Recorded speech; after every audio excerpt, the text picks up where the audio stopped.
Så skal det handle om, hvordan medierne her i Vesten fremstiller muslimske kvinder. Ja, ifølge kvinden bag en mediekritisk hjemmeside på internettet fremstilles de ofte som ofre. Hun hedder Fatemeh Fakhraie, og hun er selv muslim opvokset i USA. Tidligere i dag var hun på besøg her i studiet, men først et par ord om hendes projekt. Det muslimske hovedtørklæde er kvindeundertrykkende. Kvindelige selvmordsbomber er sexede, og muslimske kvinder er nogle stakkels ofre.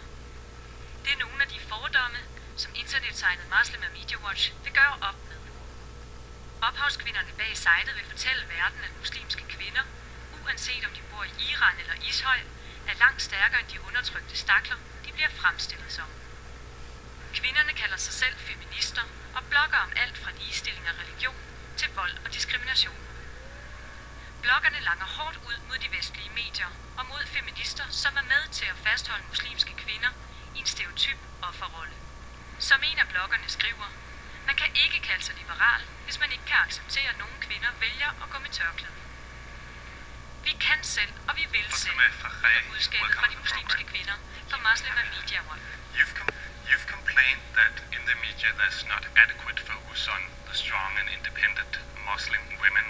But aren't you doing pretty well? You've complained that in the media there's not adequate focus on the strong and independent Muslim women.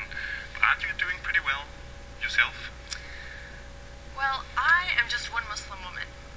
I cannot speak for all Muslim women, and the concerns that I have, my personal concerns, the things that I'm worried about, these aren't necessarily the same for all Muslim women. Muslim women is a very large group. The group of Muslim women, it's worldwide, and the concerns that I have as a Muslim woman are not going to be the same as someone in Bangladesh or in South America, for example. But you've pointed out that there are many stereotypes and negative stories about Muslim women in the media. How convinced are you that actually the media are more harsh on Muslim women than on other groups? I don't know if it's specifically more harsh, but I speak from this because this is the point of view I know. I also work through anti-racist media perspectives, and in a country that is very homogenous, like Denmark, for example, it's very difficult, for mainstream audiences to understand something that's different from them. What are the stereotypes you're worried about then? Well, primarily we speak about I and my contributors on the website, we speak from perspectives of Muslim women. So Muslim women often face three different types of we're attacked on three different sides. Our gender, Islam, and if a Muslim woman is not white, then racism. So there are three different types of stereotypes to combat for many Muslim women. But you call yourself a feminist, and as a feminist, why do you choose to focus on Western media instead of focus on the Muslim world and the very grave problems that women face there? Well, we do actually focus on global media.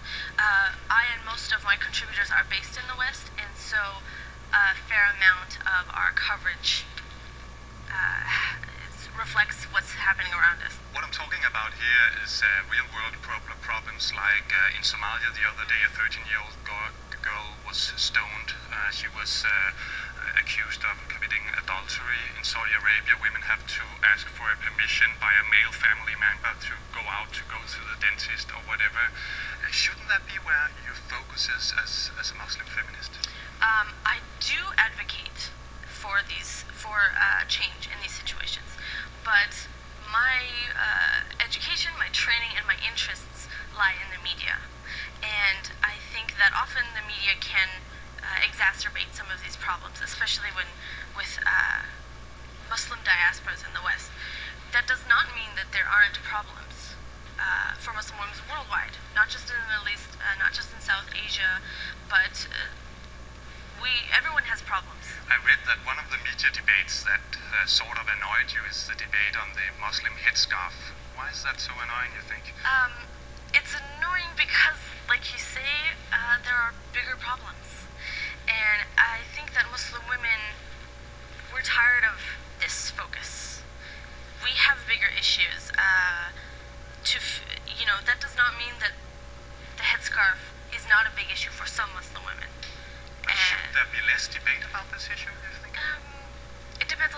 that you're talking about. In the West, too big of a deal is made about this piece of fabric.